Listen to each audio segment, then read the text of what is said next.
ओवीस kitchen या recipe चॅनलमध्ये तुमचे स्वागत आहे.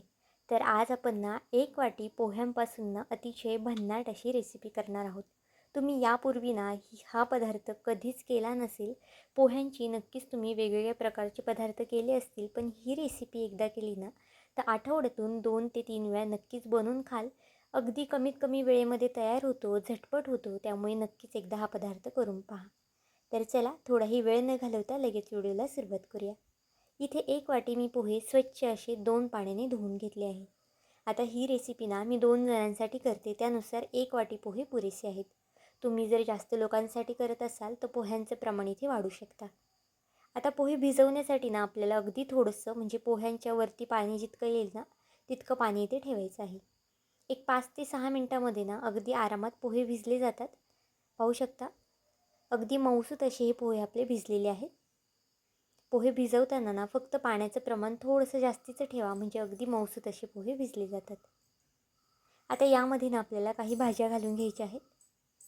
इथे अगदी बेसिक भाज्या वापरलेल्या आहेत. तुमच्या घरामध्ये ज्या भाज्या अवेलेबल असतील ना त्या इथे तुम्ही वापरू शकता. एक मीडियम आकाराचा कांदा बारीक असा कट करून घेतला आहे. एक लहान आकाराचा टोमॅटो अर्धा मी बारीक असा कट करून घेतला आहे. भरपूर अशी कोथिंबीरसुद्धा घातलेली आहे आणि 4 ते 5 कढीपत्त्याची पाने घातली आहेत. जर कढीपत्ता तुमच्याकडे असेल तरच घाला, नसेल नाही घातला तरी चालेल. 2 हिरव्या मिरच्या मीडियम आकारामध्ये कट करून घेतल्या आहेत आणि अगदी थोडेसे इथे मी पांढरे तीळ घातले आहेत. पांढरे तिळाने ना अगदी छान अशी चव येते, त्यामुळे असेल तर आवर्जून घाला. आता यामध्ये बघा मी 1.5 चमचा इतपत बारीक रवा घातलेला आहे. तुमच्याकडे जर जाड रवा असेल ना तर तो सुद्धा इथे तुम्ही वापरू शकता, किंवा मग त्याच्याऐवजी तांदळाचं पीठ असेल ना तर ते सुद्धा घालू शकता. 1 ते 1.5 चमचे इथे आपल्याला बेसन पीठ घालायचं आहे. अर्धा चमचा हळद घालायची आहे आणि अगदी थोडंसं लाल तिखट घातलं आहे. लाल तिखट घालणं ऑप्शनल आहे आपण, कारण की तिखटासाठी इथे मिरचीचा सुद्धा वापर केलेला आहे. अर्ध्या चमच्याला अगदी कमी मी इथे जिरं घालून घेतलेलं आहे आणि चवीनुसार मीठ घालायचं आहे. आता हे बॅटर ना अगदी आपल्याला छान असं मळून घ्यायचं आहे. पाहू शकता चमच्यांचा वापर न करता अशा पद्धतीने हातानेच मळून घ्या, म्हणजे अगदी छान असं हे पीठ मळलं जातं.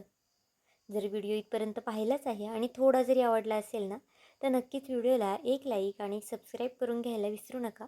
आणि माझा हा व्हिडिओ तुम्ही कोणत्या देशातून शहरातून पाहत आहात ना हे सुद्धा मला कमेंट करून नक्की सांगा. इथे बघा बॅटर मी दाखवत आहे कितपत घट्ट आहे आणि कितपत पातळ आहे. हे बॅटर आपल्याला खूप जास्तसुद्धा घट्टसर किंवा खूप जास्तसुद्धा पातळसर करायचं नाही. अगदी या पद्धतीने ज्या पद्धतीने आपण भजी वगैरे करतो ना त्या टायमाला ज्या पद्धतीने आपण बॅटर ठेवतो ना तसंच हे बॅटर आपल्याला ठेवायचं आहे. आता बॅटर तयार झालेला आहे तोपर्यंत एका साईडला गॅसवरती पॅनसुद्धा तापत ठेवला आहे.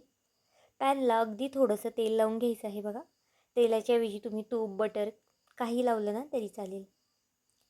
हा पदार्थ ना अगदी कमीत कमी तेलामध्ये तयार होतो आणि पौष्टिकसुद्धा आहे. मुलांच्या डब्यासाठी करा, आदल्यामधल्या भुकेसाठी करा, किंवा जेवणामध्ये सुद्धा तुम्ही ही रेसिपी बनवू शकता. अगदी झटपट बनते, कोणतेही जास्तीचे पदार्थ लागत नाही, त्यामुळे नक्कीच एकदा करून पहा. आता इथे बघा बॅटर मी इथे 2 चमचे इतपत घातलेलं आहे आणि हाताला थोडंसं पाणी लावून हे आपल्याला थापून घ्यायचं आहे. अगदी छान पातळ थापायचं आहे, म्हणजे हे जे थालीपीठ आहे ना पोह्याची ती खायला छान लागतात. तुम्ही याला पोहेची थालीपीठं म्हणा, पॅनकेक म्हणा, तुम्हाला जे नाव आवडेल ना ते इथे तुम्ही देऊ शकता. तर इथे बघा हाताला थोडंसं पाणी लावून घेतलं आहे मी आणि अगदी पातळसर असं हे थालीपीठ भाजून घेतलं आहे. झाकण ठेवून 2 मिनटासाठी एक वाफ काढून घ्यायची आहे आणि खालच्या साईडने छान असं खरपूस रंग येईस्तोपर्यंत आपल्याला हे थालीपीठ भाजून घ्यायचं आहे. इथे बघा झाकण काढून घेतलेलं आहे आणि दुसरी साईड इथे पलटी करून घेऊया. अगदी छान असा गोल्डन रंग आला ना की आपल्याला हे थालीपीठ पलटी करून घ्यायचं आहे आणि दोन्ही साईडने छान खरपूस रंग येईस्तोपर्यंत आपल्याला भाजून घ्यायचे आहेत.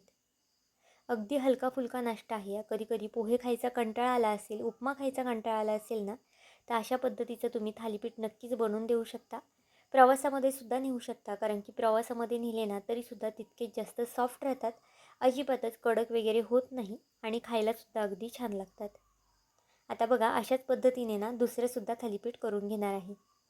तुम्हाला हवं असेल ना तर तुम्ही याचे छोटे छोटे आप्पेसुद्धा करू शकता आप्पे पात्रामध्ये, किंवा मग अशा पद्धतीने याचे छोटे छोटे डोसेसुद्धा करू शकता.